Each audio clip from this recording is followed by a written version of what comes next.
Hello students, मैं राहुल कुमार आपका chemistry educator स्वागत करता हूं आपका अपने प्यारे से यूट्यूब चैनल आदर्श ऑनलाइन स्टडी पॉइंट पर। तो आज हम 12th क्लास की केमिस्ट्री स्टार्ट करने जा रहे हैं। सबसे पहले 2 मिनट में हम इसका सिलेबस डिस्कस करेंगे, फिर हम अपने चैप्टर पर आते हैं। तो चलिए, बोर्ड एग्जाम 2023 के लिए आपको एक बार मैं सिलेबस के बारे में बता देता हूँ क्या क्या पढ़ना है। तो जल्दी से देख लीजिएगा। चैप्टर नंबर 1 है ठोस अवस्था, सॉलिड स्टेट, ये 5 मार्क्स का क्वेश्चन आएगा इससे। और चैप्टर नंबर 2 है विलियन सॉल्यूशन, इससे 7 मार्क्स के क्वेश्चन आएंगे। चैप्टर नंबर 3 है विद्युत रसायन, इलेक्ट्रोकेमिस्ट्री, इससे 5 मार्क्स के क्वेश्चन आएंगे। अगला चैप्टर है आपका चैप्टर नंबर 4 रासायनिक बलगतकी, केमिकल काइनेटिक्स, इससे भी 5 मार्क्स के क्वेश्चन पूछे जाएंगे। चैप्टर नंबर 5 है पृष्ठ रसायन, सरफेस केमिस्ट्री, इससे भी 5 नंबर के क्वेश्चन आपके एग्जाम में आएंगे। चैप्टर नंबर 6 है वो आपके बोर्ड एग्जाम 2023 में नहीं पूछा जाएगा क्योंकि इसको सिलेबस से हटा दिया गया है। ठीक है। अब चैप्टर नंबर 7 है पी ब्लॉक तत्व, पी ब्लॉक एलिमेंट्स, इससे 7 मार्क्स के क्वेश्चन आपसे एग्जाम में पूछे जाएंगे। फिर चैप्टर नंबर 8 की बात करते हैं डी तथा एफ ब्लॉक तत्व, D and F block elements, इससे 4 मार्क्स के क्वेश्चन बोर्ड एग्जाम में बनेंगे। चैप्टर नंबर 9 की बात करते हैं उप सहसंयोजक यौगिक, कोऑर्डिनेशन कंपाउंड्स, ये बड़ा चैप्टर है और इम्पोर्टेंट चैप्टर है, इसलिए 6 मार्क्स का पूछा जाएगा। चैप्टर नंबर 10 की बात करते हैं ऑर्गेनिक केमिस्ट्री में हेलो एल्केन तथा हेलो एरीन, ये आपसे 5 नंबर का चैप्टर है।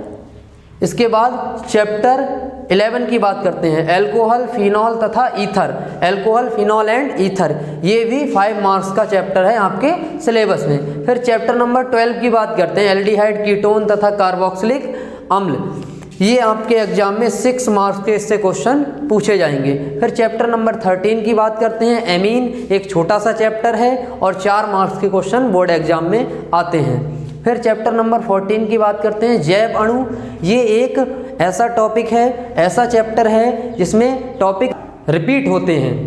ठीक है, तो हम क्या करेंगे, इसको अच्छे से कवर कर लेंगे और ये 6 मार्क्स का आपके बोर्ड एग्जाम में पूछा जाएगा। तो कुल मिलाकर के आपको चैप्टर नंबर 15 और 16 पढ़ना नहीं है क्योंकि इनको भी बोर्ड एग्ज़ाम 2023 के लिए हटा दिया गया है। ठीक है, इनको हमें नहीं पढ़ना है। तो आपके टोटल 13 चैप्टर पढ़ने हैं, 3 चैप्टर आपके हटा दिए गए हैं, एक छठा चैप्टर और 15-16 चैप्टर ये एग्ज़ाम में नहीं आएंगे। कुल मिला के 70 मार्क्स का आपका पेपर होगा जिसमें आपको 65 मार्क्स आसानी से प्राप्त हो सकते हैं अगर ध्यानपूर्वक आप यहाँ से वीडियो देख करके डे बाई डे पढ़ाई करेंगे। तो चलिए, अभी तक आपने कुछ नहीं पढ़ा है तो हम चैप्टर नंबर 1 की स्टार्टिंग करेंगे और सीधे अपनी पढ़ाई पर आते हैं। तो चलिए, सबसे पहले आप सिलेबस का स्क्रीनशॉट ले लीजिए, मैं थोड़ा साइड हो जाता हूँ।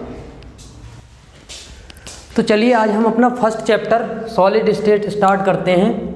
ठीक है, इसमें आपको पहले कुछ बेसिक सी बातें पता होना चाहिए, जैसे पदार्थ के बारे में। ठीक है, तो हेडिंग लिखेंगे पदार्थ।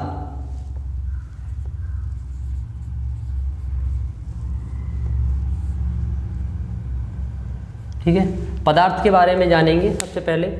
ठीक है, तो हर वह वस्तु जो स्थान घेरती है जिसमें कुछ द्रव्यमान होता है पदार्थ कहलाती है। जैसे मार्कर एक पदार्थ है, बोर्ड एक पदार्थ है, ट्यूबलाइट एक पदार्थ है, मेज, कुर्सी, ये सारे क्या हैं, ये पदार्थ हैं। हवा क्या है, पदार्थ है। पानी क्या है, पदार्थ है। ठीक है, अब हम इनको बाद में डिटेल में डिस्कस करेंगे। पहले हम जानते हैं कि पदार्थ की जो मुख्य परिभाषा है वो क्या होती है। तो हर वह वस्तु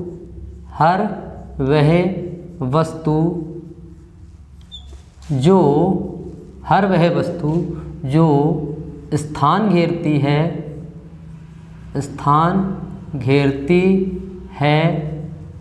तथा जिसका कुछ द्रव्यमान होता है,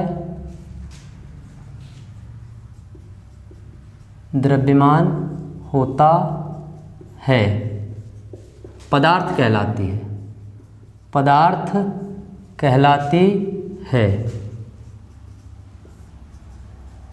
तो ये पदार्थ की छोटी सी परिभाषा आपको याद होनी चाहिए। ठीक है, अब हम देखेंगे पदार्थ होते कितने प्रकार के हैं। तो सबसे पहले हम लिख लेते हैं पदार्थों का वर्गीकरण।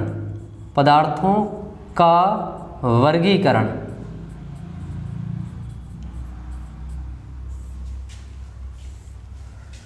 तो देखिए क्लासिफिकेशन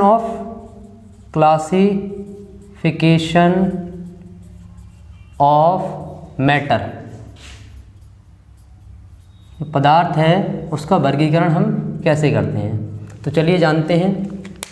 पदार्थ मुख्य रूप से 3 प्रकार के होते हैं, ठोस, द्रव तथा गैस। ठीक है, पदार्थ मुख्य रूप से 3 प्रकार के होते हैं। 3 प्रकार के होते हैं। तो देखो पदार्थ हमारे वातावरण में मुख्य रूप से 3 प्रकार का होता है, 3 अवस्थाओं में पाया जाता है, जिसमें कि सबसे पहला है ठोस, सॉलिड। दूसरा है द्रव, लिक्विड। तीसरा है गैस। ठीक है, तो देखिए क्या होता है सॉलिड, क्या होता है गैस, क्या होता है द्रव। इन सब के बारे में जानते हैं। तो सबसे पहले देखो ठोस क्या होते हैं। ठोस पदार्थ वे पदार्थ होते हैं जिनका आयतन और आकार दोनों निश्चित होते हैं, मतलब जिनका ना तो आकार बदलता है ना आयतन बदलता है, चाहे आप उनको कहीं भी रखें। जैसे इस मार्कर को मैं अभी हाथ में पकड़ा हूँ तब भी ये उतना ही स्थान घेर रहा है, जब मैं इसको साइड में रख दूंगा तब भी ये उतना ही स्थान घेरेगा और इसका आकार चेंज नहीं होगा। जैसा ये सिलेंड्रिकल है वहाँ रखने पर भी ऐसा ही रहेगा। तो हम लिख देंगे यहाँ पर आकार तथा आयतन निश्चित। इनका आकार और आयतन कैसा होता है, निश्चित होता है। ठीक है, अब लिक्विड की बात करें। जैसे पानी है, आप एक बोतल में 1 लीटर पानी ले लीजिएगा। ठीक है, फिर उस बोतल के पानी को आप किसी दूसरे बर्तन में डाल दीजिए, तो दूसरे बर्तन में वो पानी 1 लीटर जगह ही घेरेगा। ठीक है, जब 1 लीटर पानी होगा तो ठीक है, और बस फ़र्क इतना आएगा कि वो उस बर्तन के शेप में आ जाएगा, मतलब उसका आकार चेंज हो जाएगा। तो पानी तो 1 लीटर ही रहेगा, सिर्फ आकार चेंज होगा। तो हम लिखेंगे इनका आकार चेंज होता है, आकार अनिश्चित है, इनका आकार अनिश्चित तथा आयतन निश्चित, मतलब कि इनका आयतन चेंज नहीं होता है, आयतन निश्चित। ठीक है, गैस की बात करें। गैस का ना तो आकार निश्चित होता है, आकार तथा आयतन दोनों ही अनिश्चित होते हैं, दोनों अनिश्चित।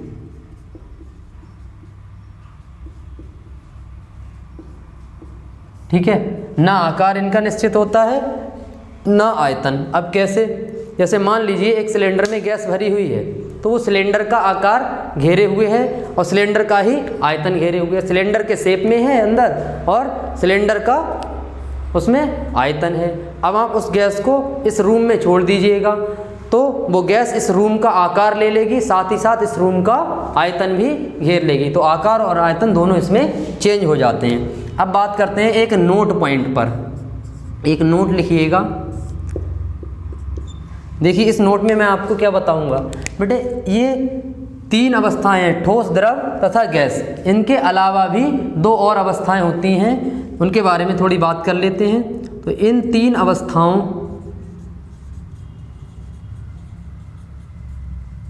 के अलावा पदार्थ की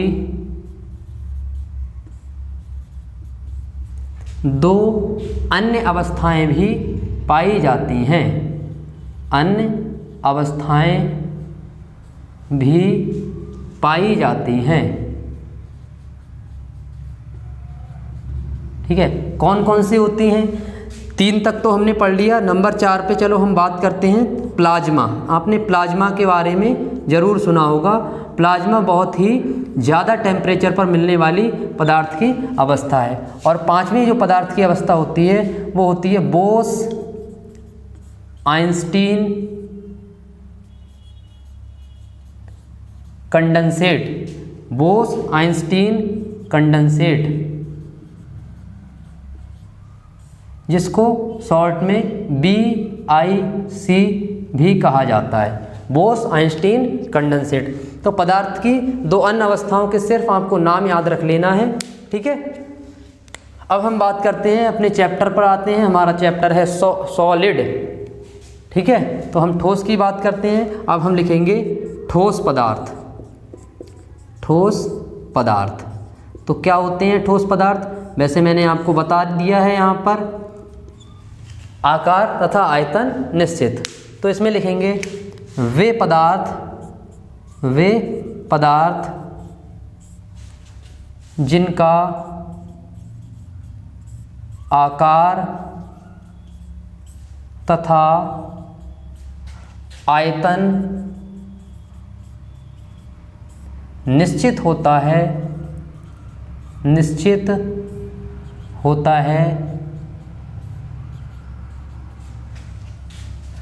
ठोस कहलाते हैं। ठोस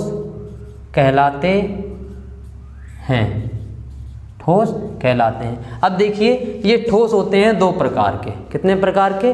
दो प्रकार के। तो ठोसों का आप वर्गीकरण पढ़ेंगे तो हेडिंग लिख लीजिए, ठोस पदार्थों का वर्गीकरण। ठोस पदार्थों का वर्गीकरण।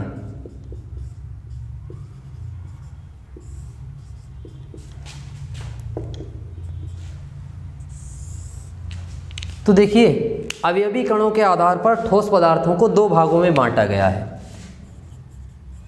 अवयवी कणों की व्यवस्था के आधार पर ठोस दो प्रकार के होते हैं। ठोस दो प्रकार के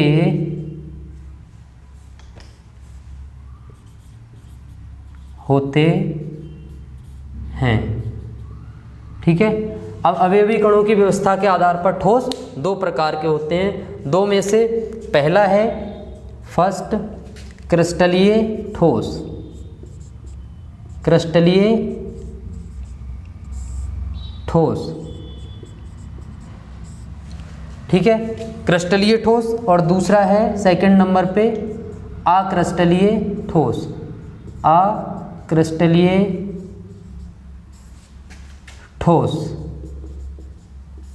ठीक है। अब हम बात करेंगे क्रिस्टलीय ठोस क्या होता है, अक्रिस्टलीय ठोस क्या होता है। मान लीजिए ये कोई ठोस का एक टुकड़ा है। चलिए, यहाँ आपको दिखेगा नहीं, थोड़ा साइड में बनाते हैं। ये कोई ठोस का टुकड़ा है और ये ठोस कुछ कणों से मिलकर बना है। उन कणों को हम यहाँ पर बनाते हैं जिनको हम कहते हैं अवयवी कण। ये अवयवी कण अणु हो सकते हैं, आयन हो सकते हैं, परमाणु हो सकते हैं, ठीक है। तो देखिए, यहाँ पर मैंने एक ठोस का टुकड़ा बना रखा है। अब इसको देखेंगे तो इसमें अवयवी कणों की आपको एक नियमित व्यवस्था दिख रही होगी, एक निश्चित व्यवस्था, स्टार्टिंग से एंड तक। चाहे आप यहाँ से यहाँ तक चल लो, यहाँ से यहाँ तक चल लो, एक सीक्वेंस में पार्टिकल इसमें अरेंज हैं। तो हम इसको कह देंगे इसमें नियमित पैटर्न पाया जाता है। कैसा पैटर्न? नियमित पैटर्न। ये कैसा पैटर्न है? नियमित पैटर्न, ठीक है। तो इस पैटर्न को हम कहेंगे अवयवी कणों का नियमित पैटर्न। फिर हम इसकी बात करते हैं। मान लो ये आपके पास किसी ठोस का टुकड़ा है और इसमें अवयवी कणों की व्यवस्था कुछ ऐसी है।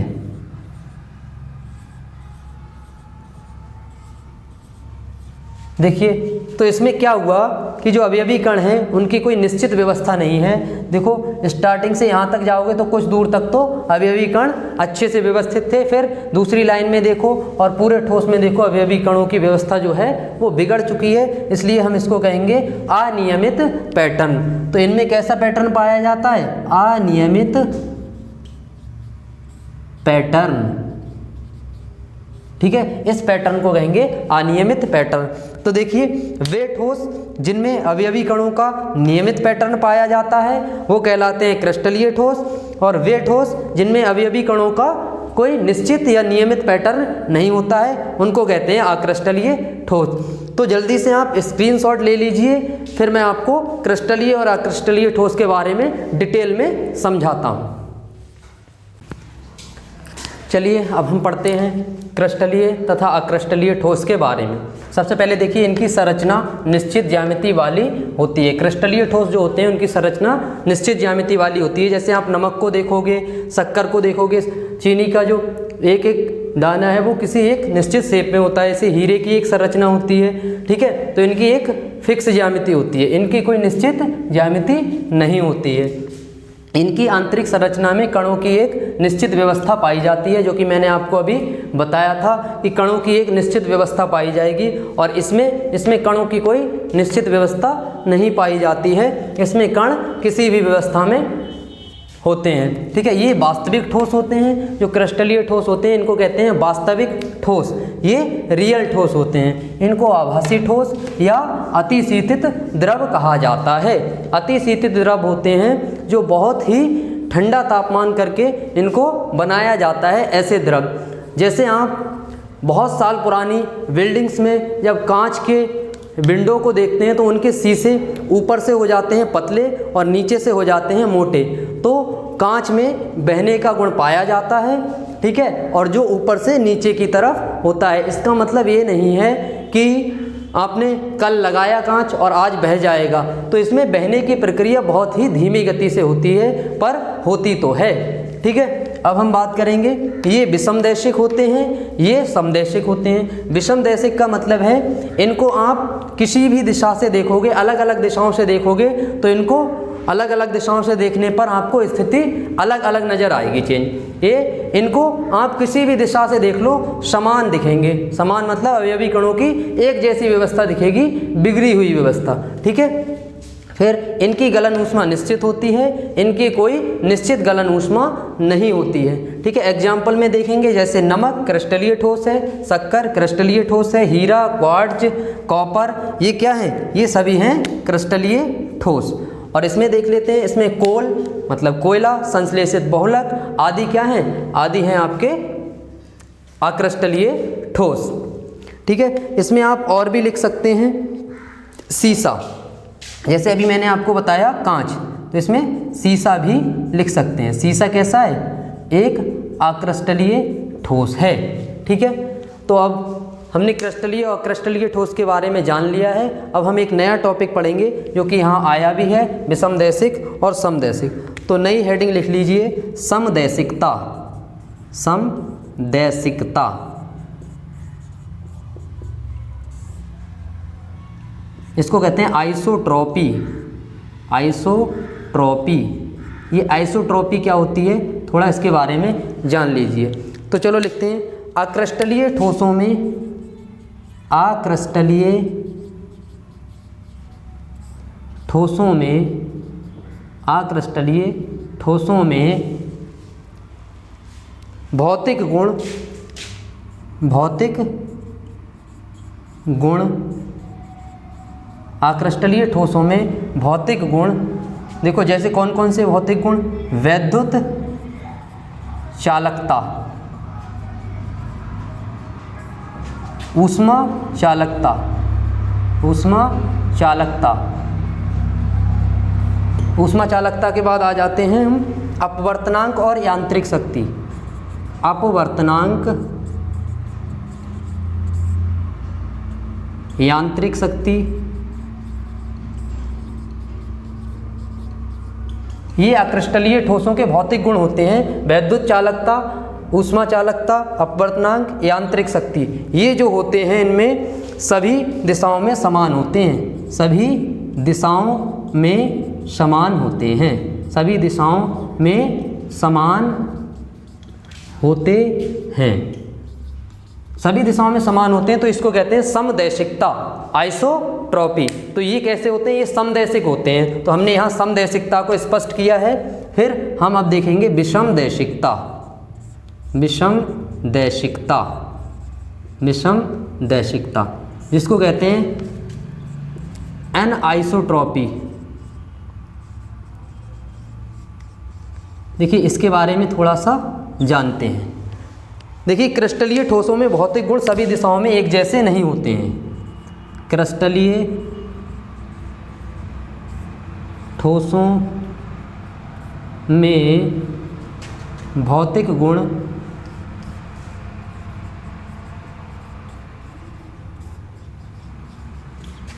सभी दिशाओं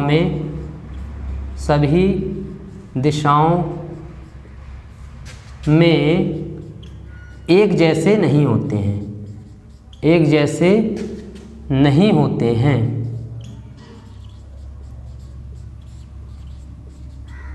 ठीक है, तो ये है विषमदैशिकता। क्रिस्टलीय ठोसों में विषमदैशिकता पाई जाती है। क्रिस्टलीय ठोसों में अगर आप भौतिक गुण देखोगे जैसे वैद्युतचालकता, ऊष्माचालकता और अपवर्तनांक, यांत्रिक शक्ति आदि, ये भौतिक गुण सभी दिशाओं में समान नहीं होंगे, अलग अलग मिलेंगे आपको। और इसमें समदैशिकता क्या होती है?